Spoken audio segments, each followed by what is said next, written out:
They told her the job was simple. Watch the kids, keep your head down, and never ask about the father's business. The pay was life-changing. The NDA was thicker than a phone book.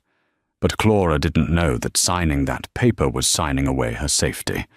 She thought she was working for a businessman. She didn't know she was walking into the den of Davis Calvetti, the most dangerous man in Chicago.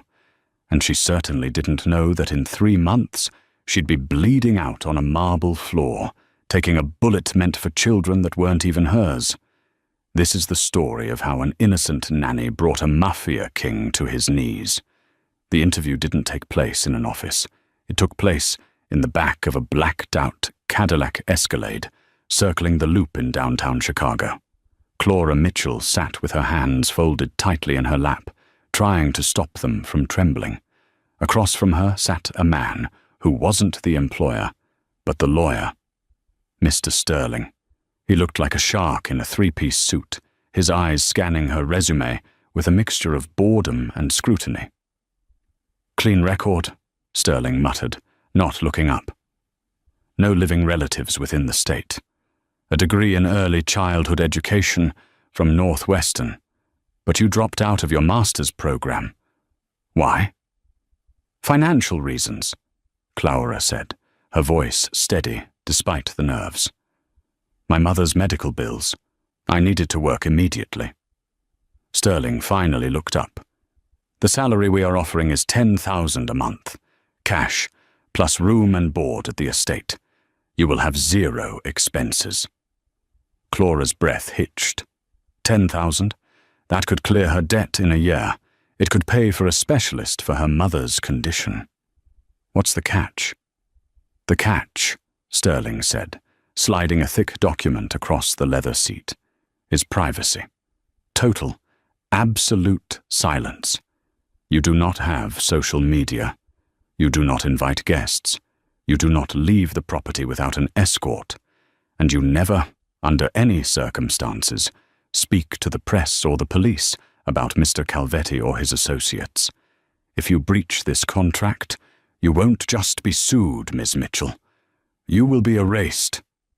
He didn't say it like a threat. He said it like a weather forecast. Clara looked at the document. The Calvetti estate.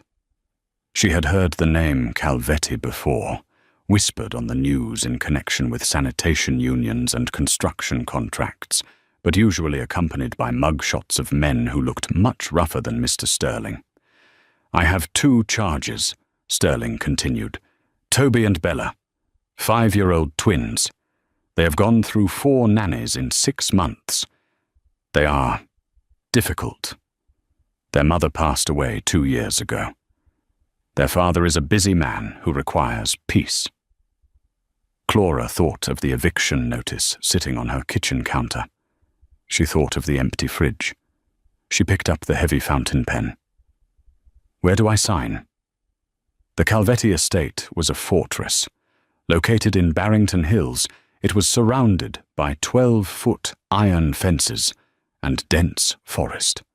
When the gate opened, Clara saw men patrolling the grounds. They wore suits, but the bulges under their jackets were unmistakable. Security. Heavy security. She was shown to her room, a suite larger than her entire apartment, by the housekeeper, a stern woman named Mrs. Higgins, who looked at Clara with pity. "Keep to the east wing," Mrs. Higgins instructed. "The west wing is Mr. Calvetti's office and private quarters. He works late. He does not like noise. And he does not like strangers." "When will I meet him?" Clara asked, unpacking her meager belongings. "If you are lucky," Mrs. Higgins said darkly. "Never." Clara met the twins an hour later in the playroom. It was a chaotic mess of expensive toys, smashed Lego sets, and overturned furniture. Toby was sitting on top of a bookshelf, screaming, while Bella was systematically using a pair of scissors to cut the heads off a row of limited edition Barbie dolls. "Get out!" Toby screamed when he saw Clara. "Daddy said no more nannies. We want Daddy." "Daddy is working," Clara said softly, stepping over a decapitated doll. She didn't scold them. She didn't raise her voice. She saw the rage in their eyes, but beneath it, she saw the terrified abandonment. And I'm not here to be a nanny. I'm here because I heard someone in this room knows how to build a Lego Death Star, and I've never been able to figure it out. Toby stopped screaming. He looked at the Lego box in Clara's hands. It took 3 hours, but by dinner time the room was clean, the Death Star was half built, and for the first time in months, the house was quiet. That night, unable to sleep, Clara went down to the kitchen for a glass of water. It was 2 a.m. The house was silent as a tomb. As she turned the corner toward the kitchen, she froze. The back door was open. A group of men were walking in, supporting a figure in the center. The smell of copper, sharp and metallic, hit her nose instantly. Blood. "Get the doctor," a low, gravelly voice commanded. The voice was like thunder wrapped in velvet. Clara gasped, stepping back into the shadows, but her slipper squeaked against the marble. Every head turned. 4 guns were instantly drawn, pointed directly at her chest. The man in the center pushed his men aside. He was tall, well over 6'3", with hair black as pitch and eyes that burned with a cold, terrifying blue fire. He was wearing a white dress shirt that was soaked entirely red on the left side. This was Davis Calvetti, and he had just been shot. "Don't shoot," Davis growled, though his hand was pressed tight against his bleeding side. "It's the girl. The new hire." The men lowered their weapons, but they didn't holster them. A man with a scar running through his eyebrow, Adrian, Clara would learn later, stepped forward. "She saw us, Dom. She saw the blood." Davis limped forward, the pain evident in the tight set of his jaw. He loomed over Clara, who was pressed against the wall, her heart hammering so hard she thought it would crack her ribs. He smelled of expensive cologne, gunpowder, and iron. "You're Clara," he said. It wasn't a question. I just wanted water," she whispered. Davis leaned in, his face inches from hers. He was devastatingly handsome, in a brutal, jagged way. But his eyes were empty of mercy. "You didn't see anything tonight. You didn't see blood. You didn't see guns. You saw me coming home from a late business dinner where I spilled wine on my shirt. Do you understand?" "Yes," she managed to squeak. "Good. Because if you speak of this, the contract you signed will be the least of your problems." He turned to Adrian. "Get her out of here, and get the doctor." For the next 2 weeks, Clara lived on a knife's edge. She realized quickly that Davis Calvetti wasn't just a businessman. He was the Don of the Chicago outfit. The men guarding the house weren't security. They were soldiers. She tried to focus on the children. Toby and Bella were starving for affection. Davis was a ghost to them, a terrifying figure who appeared only to give orders or check security protocols. One Tuesday afternoon, Clara was in the garden with the twins. They were playing hide-and-seek in the hedge maze. It was a rare moment of sunshine and laughter. Suddenly, a black SUV screeched to a halt at the main gate. The guards at the perimeter tensed, rifles raised. Clara's instinct kicked in. She didn't wait to see who it was. "Game over!" she shouted, her voice changing from playful to commanding. "Toby, Bella, inside! Now, run!" The kids, sensing her fear, sprinted toward the back door. Clara ran behind them, her arms spread wide as if she could shield them with her slender frame. She ushered them into the mudroom and locked the door just as Davis stormed out of his office, a pistol in his hand. He looked out the window, saw the SUV turn around and speed off, and then turned his fury on Clara. "Who told you to bring them inside?" he roared. "I saw a car," Clara said, breathless, checking the kids for injuries. "It was moving too fast. It didn't look right." Davis stared at her. He lowered the gun. The SUV had been a probe, a rival family testing the response time of his guards. Most civilians would have frozen or stared. Clara had identified a threat and secured the targets, his children, in under 10 seconds. "You have good instincts," Davis said, his voice losing its edge. "I grew up in a bad neighborhood, Mr. Calvetti," Clara said, smoothing Bella's hair. "I know what a drive-by looks like before it happens." For the first time, Davis looked at her not as a liability, but as a person. He looked at how Bella was clinging to Clara's leg, burying her face in Clara's jeans. Bella never touched anyone. "Dinner," Davis said abruptly. "Tonight. You'll eat with us. The children need to see their father, apparently." Dinner was an awkward affair. The dining table was long enough to seat 20, but only 4 of them sat at one end. Davis ate in silence, his phone buzzing constantly next to his plate. "Daddy," Toby said, holding up a drawing. "Clara helped me draw a tiger." Davis glanced at the paper. "It's good. Eat your vegetables." "It's a Siberian tiger," Toby pressed, desperate for attention. "Clara says they are the strongest." "Clara knows a lot about tigers?" Davis asked, his eyes flicking to her. "I read a lot," Clara said, cutting Bella's steak. "Mr. Calvetti, Toby has a recital at his school on Friday. He's playing the triangle. It's a small part, but he's practiced for weeks." Davis sighed, rubbing his temples.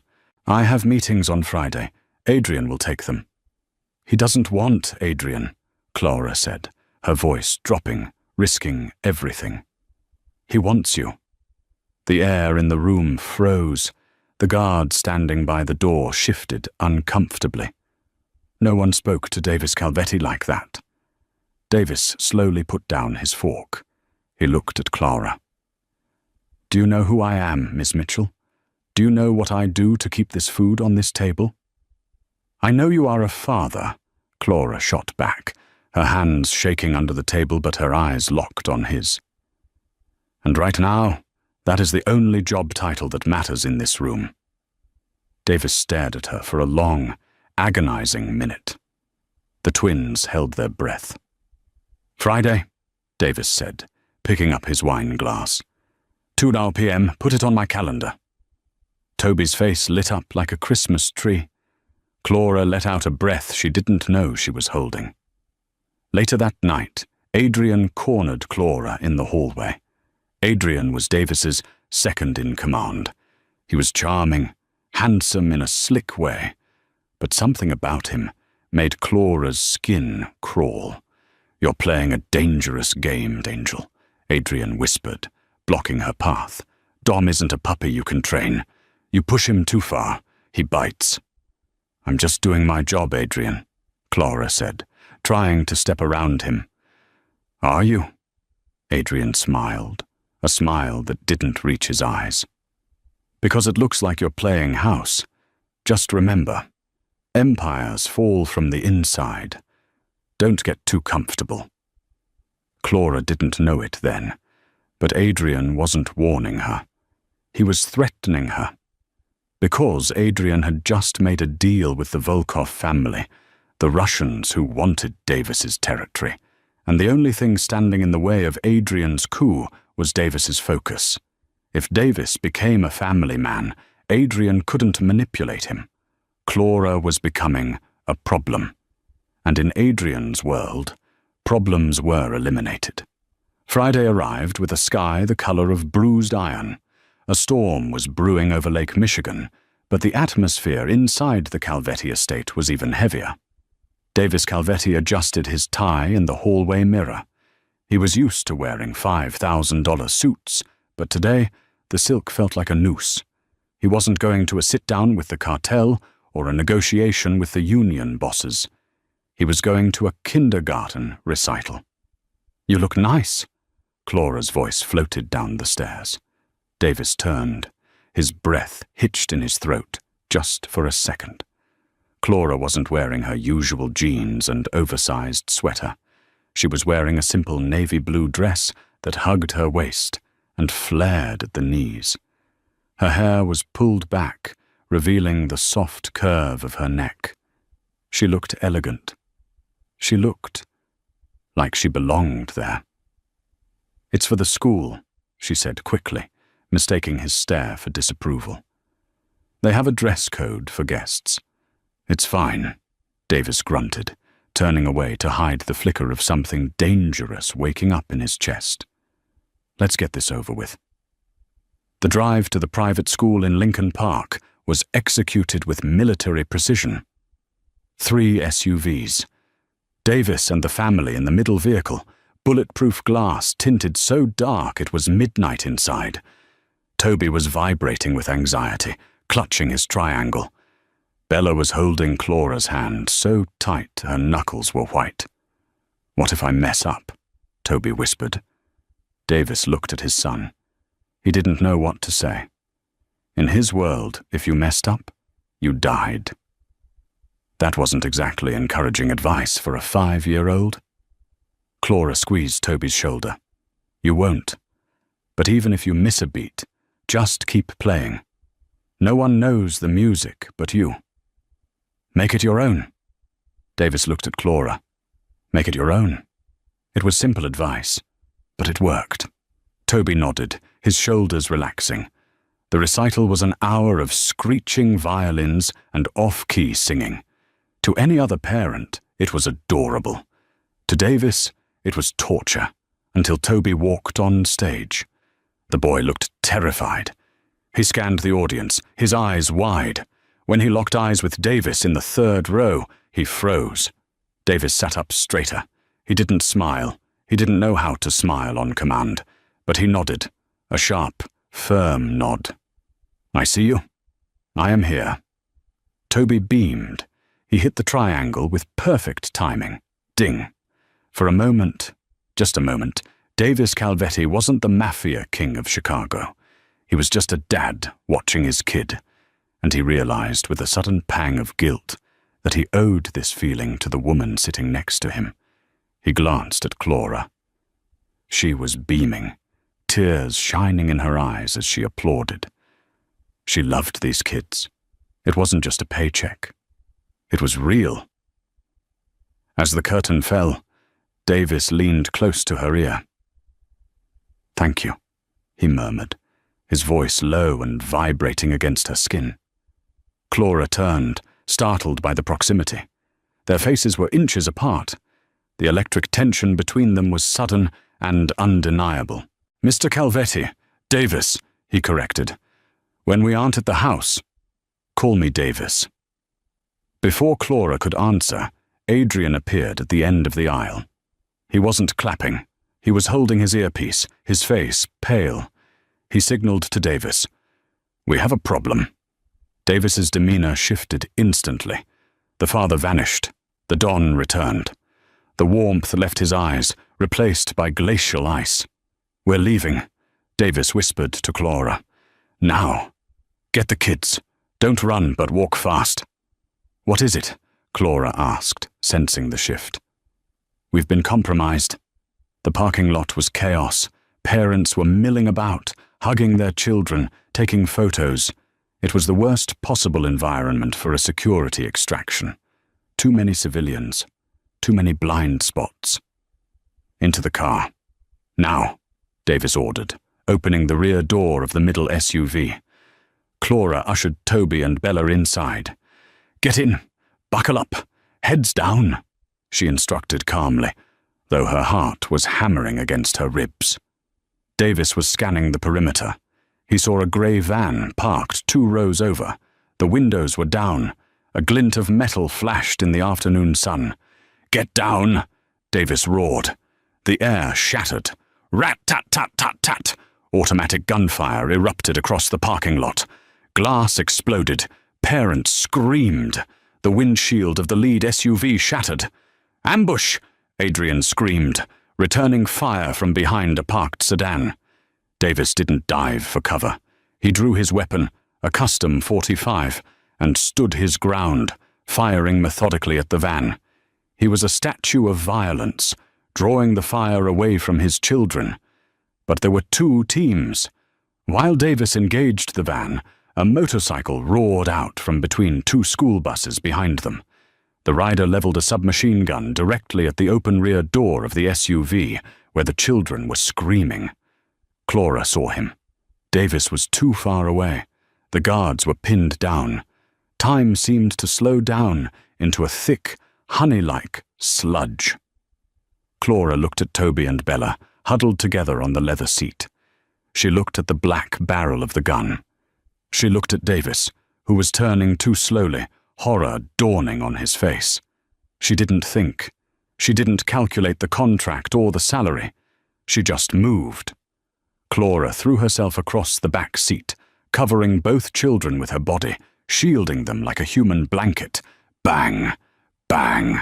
Bang! 3 shots rang out, louder than the rest. Clara felt a sledgehammer hit her back. The force slammed her against the leather seat. The pain wasn't immediate. It was just a sudden, cold shock, followed by a burning fire that spread through her chest. "Clara!" Toby screamed. Davis turned just in time to see the motorcycle speed off. He saw Clara slumped over his children. He saw the crimson stain rapidly expanding across the back of her navy blue dress.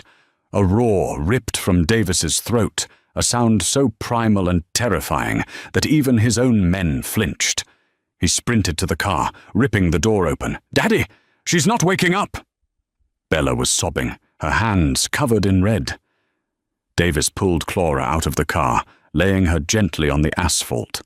Her face was pale, her lips turning blue. She looked up at him, her eyes losing focus.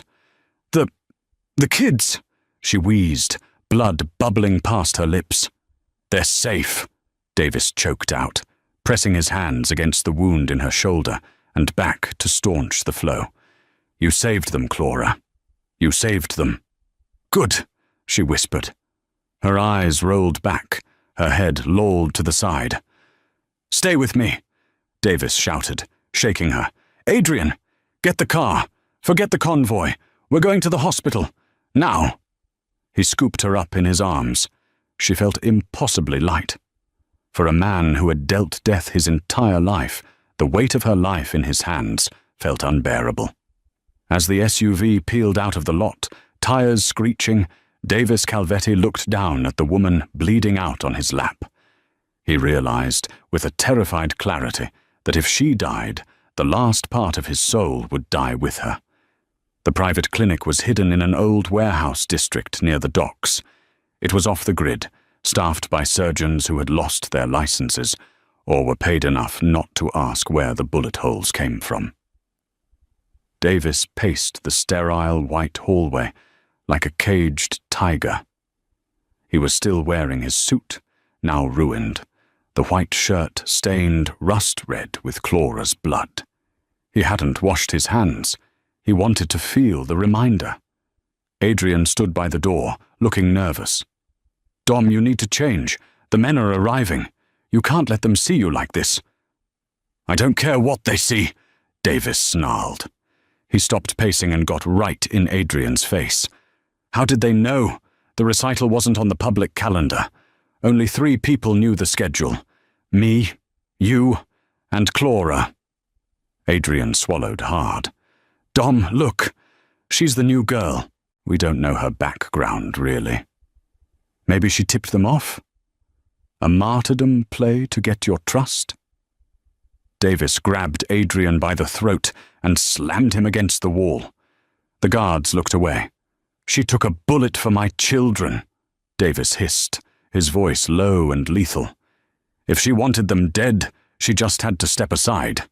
If you ever insinuate she is a traitor again, I will cut out your tongue." He dropped Adrian. Adrian gasped for air, massaging his throat. "I'm just saying, we need to investigate everyone. It was the Volkovs. The motorcycle had their insignia." "I know it was the Volkovs," Davis said, staring at the operating room doors, "and I will rain hellfire on them. But right now, I need her to live." The doors swung open. An elderly doctor in green scrubs stepped out, pulling off his mask. Davis was on him in a second. "Well?" "She's stable," the doctor said, wiping sweat from his brow. The bullet missed her spine by 2 millimeters, punctured her lung, and broke her scapula. She's lost a lot of blood, but she's young and strong. She'll make it. Davis let out a breath that felt like it had been held for 10 years. He leaned against the wall, closing his eyes. Can I see her? She's sedated, but yes. Davis entered the room quietly. The beep of the heart monitor was the only sound. Clara lay in the center of the bed, looking small and fragile against the white sheets. An IV line ran into her arm. Her shoulder was heavily bandaged. He pulled a chair up to the bedside and sat down. He took her hand, the hand that had built Lego sets, brushed Bella's hair, and held his gaze at the dinner table. It was cold. I'm sorry, he whispered to the unconscious woman. I promised you safety. I failed. He brought her hand to his lips and kissed her knuckles. Daddy? Davis turned. Toby and Bella were standing in the doorway, holding Mrs. Higgins's hands. They looked traumatized, their eyes red from crying. Is Clara dead? Bella asked, her voice trembling. No, Piccola, Davis said, waving them over. Clara is sleeping. She's going to be okay. The twins rushed to the bed. They didn't climb on it. They just stood there, staring at her with reverence. She jumped on us, Toby said softly. The bad man had a gun, and she jumped on us. I know, Davis said. He looked at his children, then at Clara. He realized then that the contract was void. She wasn't an employee. She wasn't a nanny. She's an angel, Bella whispered, touching Clara's cheek. Mummy sent her. The words hit Davis like a physical blow. His late wife. He had been so angry since she died, so shut off. He thought he could never let another woman into this dangerous, violent life, but Clara was already in it. She had bled for it. He stood up, his resolve hardening into diamond. He gently guided the children out of the room, handing them back to Mrs. Higgins. Take them home. Lock the estate down. No one in, no one out. Where are you going, sir? Mrs. Higgins asked. Davis walked back to the room, looked at Clara one last time, and then turned toward the exit. His eyes were no longer blue fire.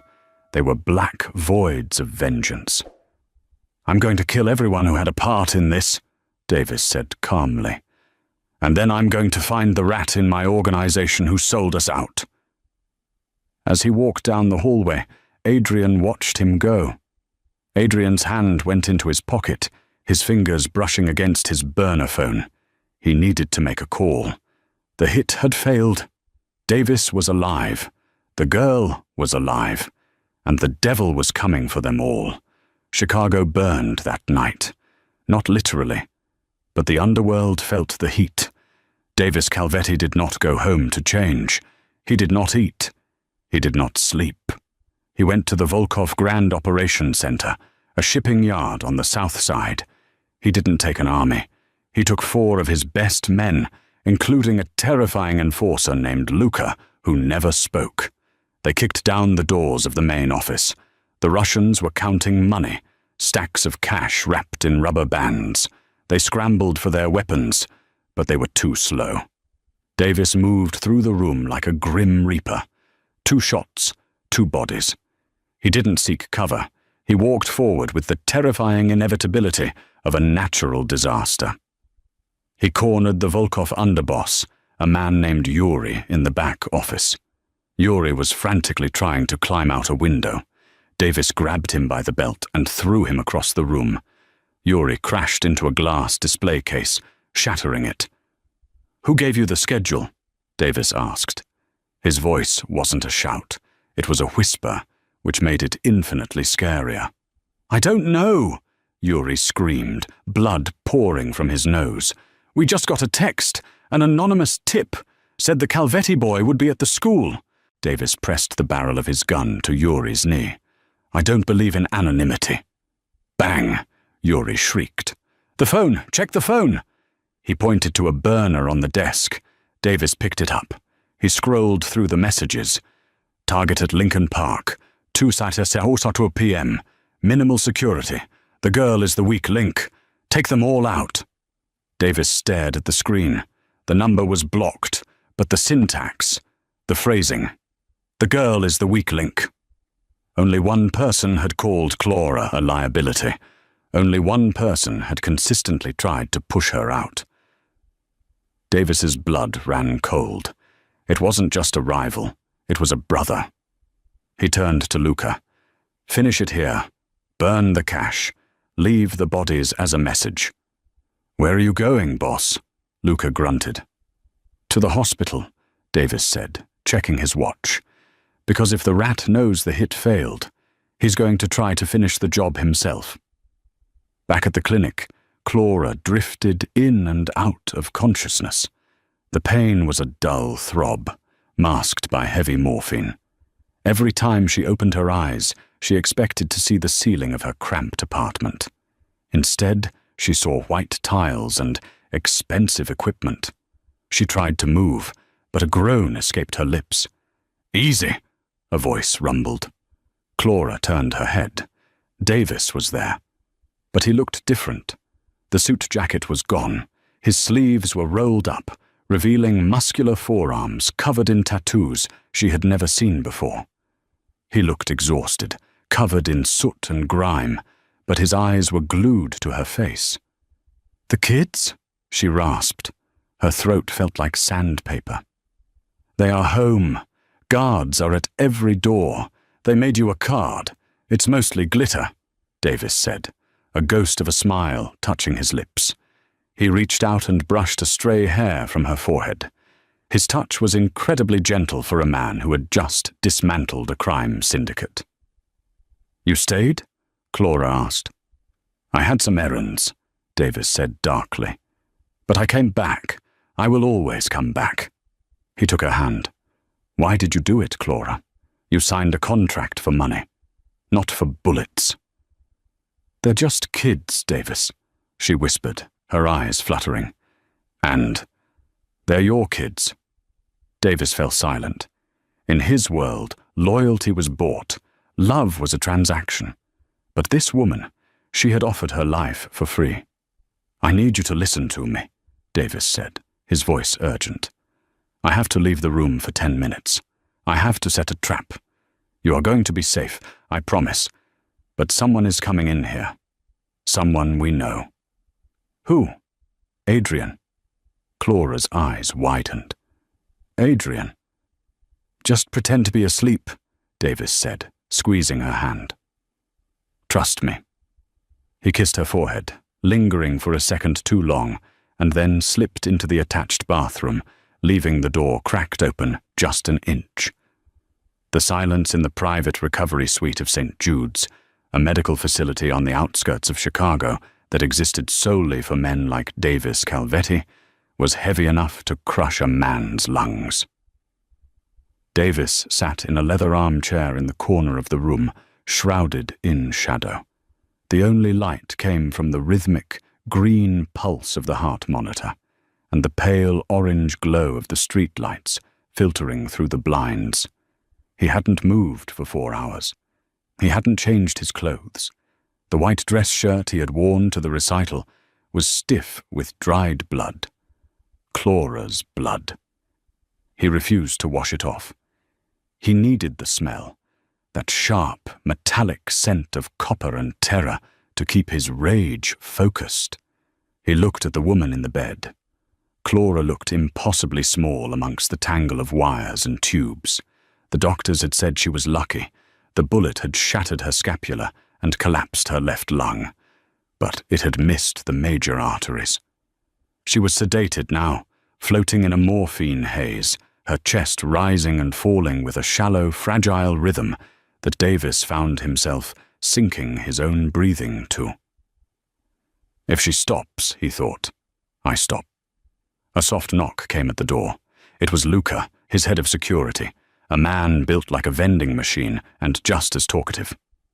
Luca stepped in, closing the door softly behind him.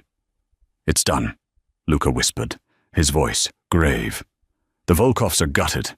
We hit the shipping yard, the warehouse in Gary, and the safe house on Wacker Drive. There's no one left to give orders. Davis didn't look away from Clara. And the leak? Luca hesitated. He shifted his weight, the floorboards creaking under his bulk.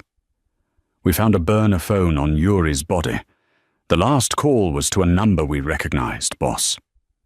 Davis finally turned his head. His eyes were red-rimmed, burning with a cold, blue fire. Say it. It was Adrian. Davis closed his eyes. He didn't scream.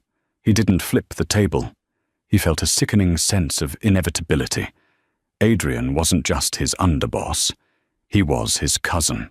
They had grown up in the same neighborhood, fought in the same schoolyards, and risen through the ranks together.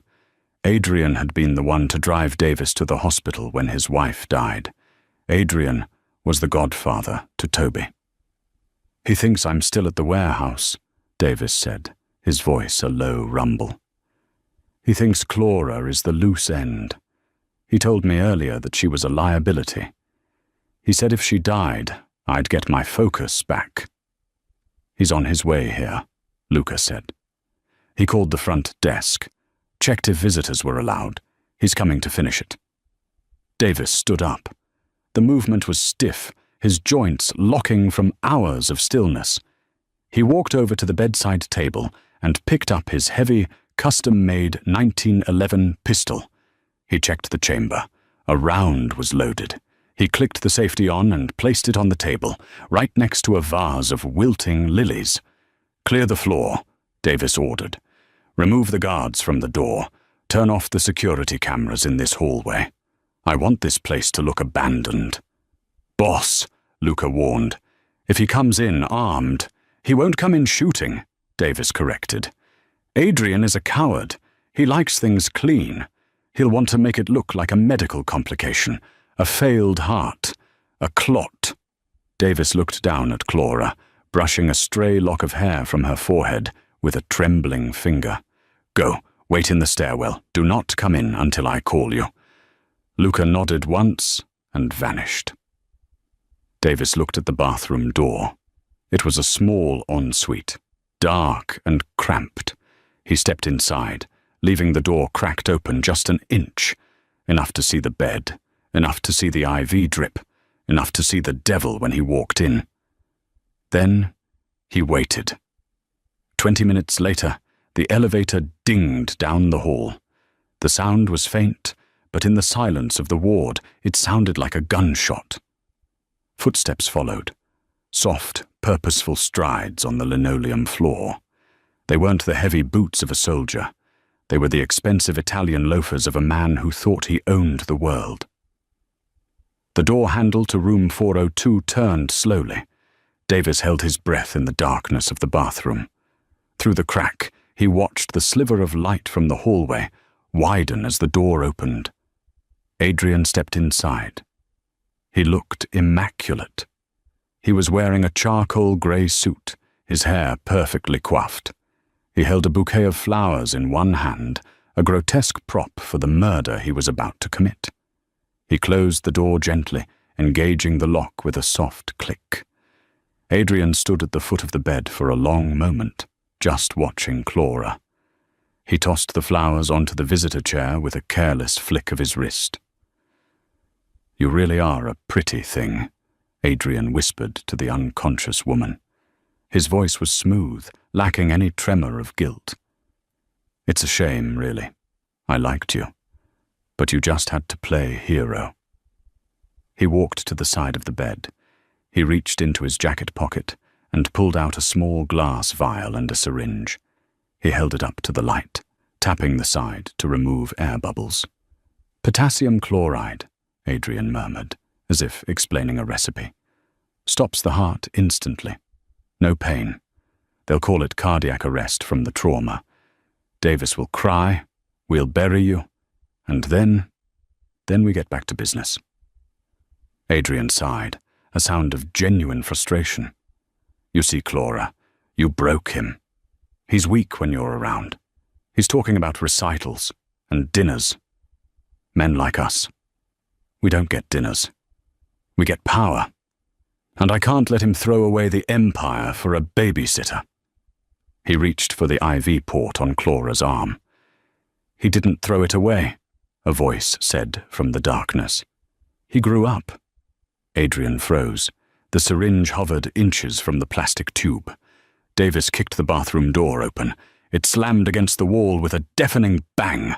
Adrian spun around, dropping the syringe. It clattered to the floor, rolling under the bed. His face went pale, his eyes darting to the door, then to Davis. "Dom!" Adrian stammered, his hands flying up in a surrender gesture. "Dom, Jesus! You scared me. I was bringing flowers." "Cut the act," Davis said. He didn't yell. He walked forward slowly, step by step, forcing Adrian to back up until he hit the window ledge. "I heard you, Adrian. I heard every word." Adrian's mask crumbled. The panic in his eyes was replaced by a desperate, cornered malice. "You weren't supposed to be here. You were supposed to be killing Russians." "I did," Davis said calmly. "I killed them all. Yuri told me about the text message before he died. He told me about the inside man who wanted the throne." "I did it for us," Adrian shouted, his voice cracking. "For the family. You've gone soft, Davis. Look at you. You're sitting in a hospital crying over the help while the Volkovs are encroaching on our territory. I made a deal to save the Calvetti name. You ordered a hit on a car containing my children," Davis roared. The sudden volume made Adrian flinch. "You didn't care if Toby or Bella took a bullet, did you? As long as Clara died." "Collateral damage?" Adrian spat. "The kids weren't the target. But if they got hurt, well, tragedy builds character, doesn't it? It would have made you ruthless again." The air in the room seemed to drop 10 degrees. Davis stared at his cousin, seeing him truly for the first time. He didn't see a partner. He saw a disease. "Ruthless," Davis repeated softly. He lunged. It wasn't a fight. It was a dismantling. Davis grabbed Adrian by the lapels of his expensive suit and slammed him into the wall so hard the plaster cracked. Adrian tried to gouge Davis's eyes, but Davis caught his wrist and twisted it. A sickening snap echoed through the room. Adrian screamed, his knees buckling, but Davis held him up. "You want ruthless?" Davis hissed, his face inches from Adrian's. "Ruthless is what I'm going to do to you." He threw Adrian across the room. Adrian crashed into the medical cart, sending trays and instruments clattering everywhere. He scrambled on the floor, trying to reach for the gun Davis had left on the table. The bait. Adrian grabbed the 1911, spinning around on his knees, aiming at Davis. "Die, just die." He pulled the trigger. Click. Adrian pulled it again. Click, click. He looked at the gun in horror. "I took the firing pin out," Davis said, standing over him like a monolith of judgment. "You really think I'd leave a loaded weapon within your reach? I'm not sloppy, Adrian. You are." Davis kicked the gun out of Adrian's hand. He grabbed Adrian by the throat, lifting him off the ground, squeezing until Adrian's face turned purple, his feet kicking uselessly at the air. "Please," Adrian choked out. "Family." "Clara is family," Davis whispered. "You are nothing." Davis threw him to the floor. The door opened, and Luca stepped in, flanked by 2 other guards. They looked at the broken man on the floor with zero sympathy. "Get him out of here," Davis ordered, turning his back on his cousin. "Take him to the basement of the warehouse. I'll deal with him when she wakes up." "Dom! Davis!" Adrian screamed as he was dragged out. "You can't do this! I'm your blood!" The door slammed shut, cutting off his screams. Davis stood there, chest heaving, his hands shaking with adrenaline. He took a deep breath, trying to steady himself.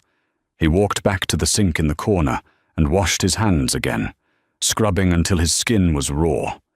When he turned back, he saw a pair of eyes watching him. Clara was awake. How much? Did you hear? Davis asked, his voice hoarse. Clara blinked slowly. She looked groggy, pain etched into the corners of her eyes, but her gaze was lucid. She tried to speak, but her throat was dry. Davis quickly poured a cup of water and held the straw to her lips. She drank greedily. Enough, she whispered finally. He wanted to inject me. He wanted to take you away from me, Davis said, sitting on the edge of the bed. He failed. Clara looked at his hands. They were clean now, but she knew what they were capable of. She had seen the violence in his eyes just moments ago. It should have terrified her. She was a nanny from the suburbs. She built Lego castles and made peanut butter sandwiches. She shouldn't be in a room with a man who had just sentenced his cousin to death. But then she looked at his face. She saw the exhaustion. She saw the terror, not of Adrian, but of losing her. The children? She asked. Safe, Davis promised. They are at the estate. Mrs. Higgins is guarding them with a shotgun. I'm not joking. A weak smile tugged at Clara's lips. She always did scare me. The room fell silent again. Davis picked up her hand, tracing the veins on the back of her wrist. I have to ask you something, Davis said, his voice low. And I need you to answer honestly. No contracts, no employee obligations. Clara squeezed his hand weakly. Okay. Why did you do it?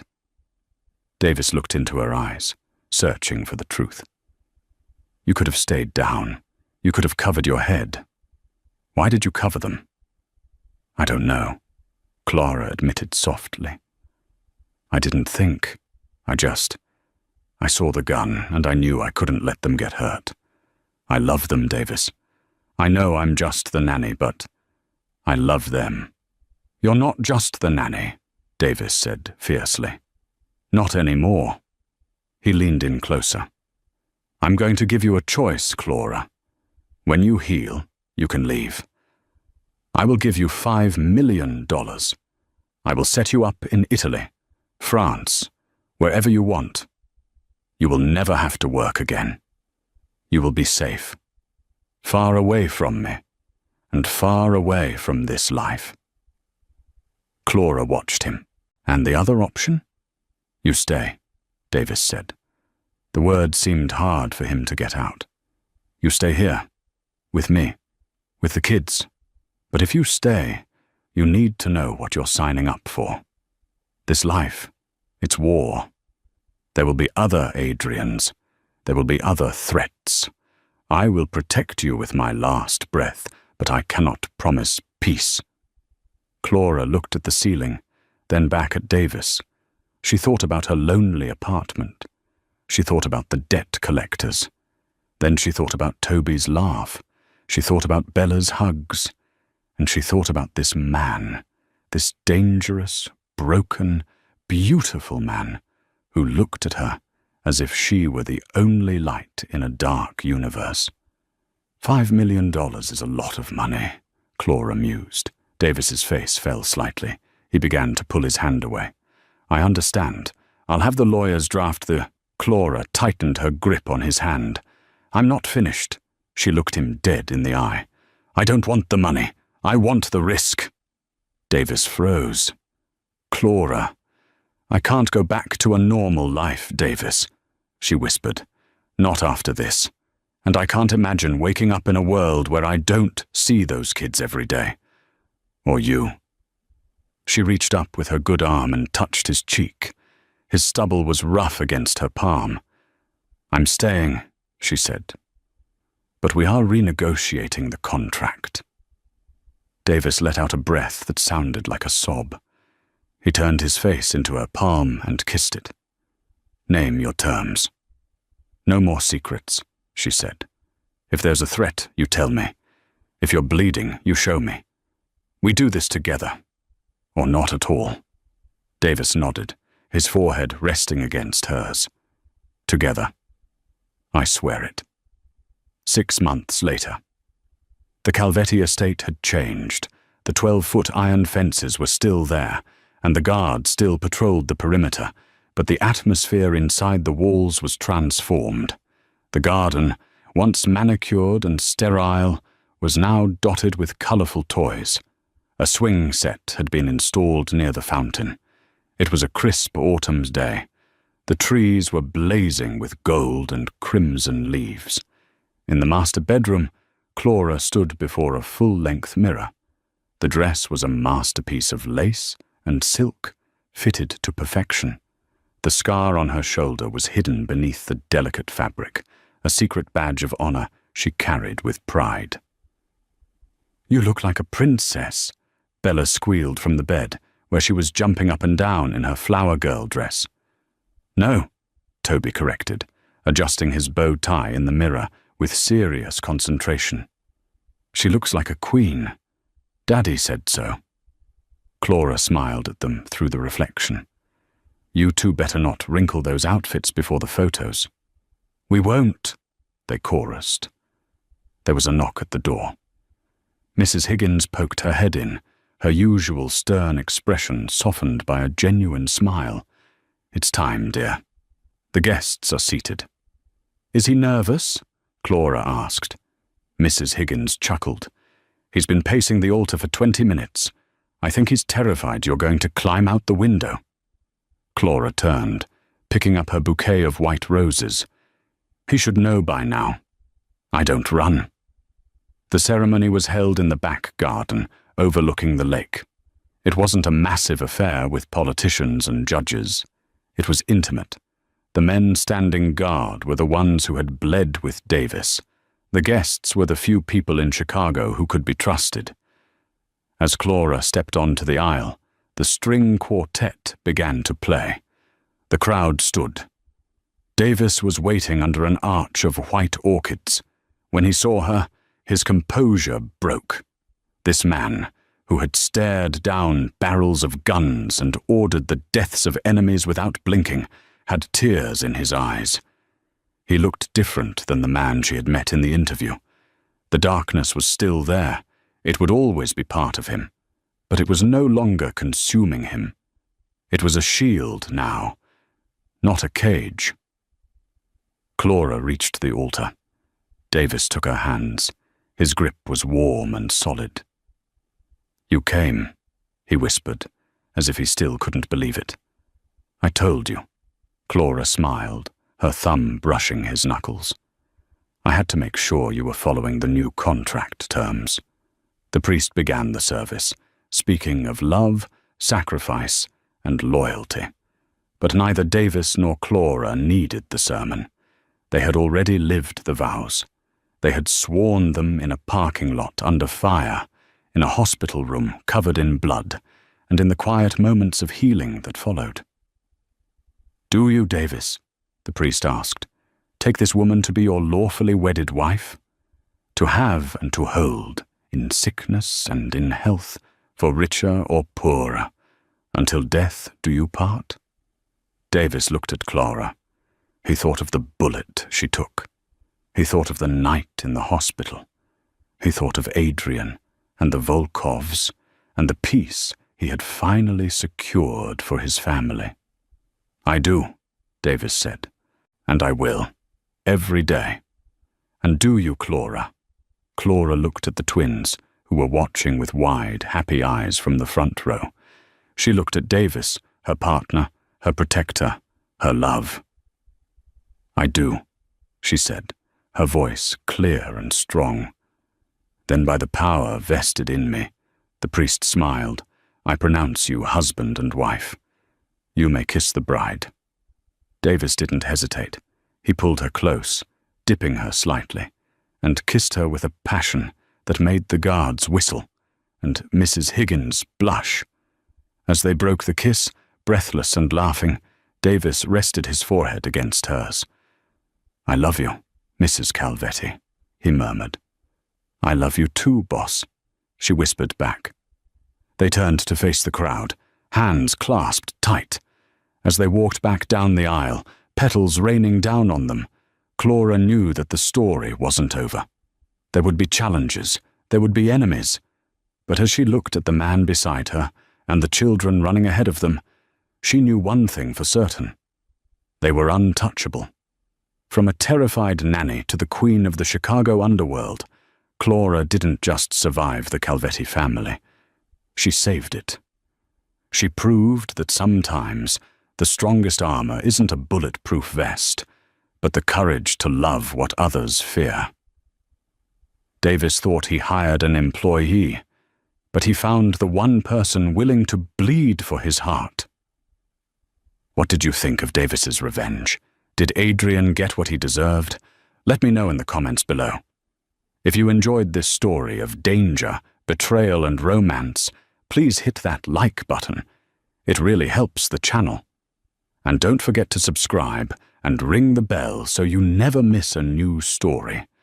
We have a dark romance involving a runaway princess and a cartel leader coming up next week that you won't want to miss. Thanks for watching.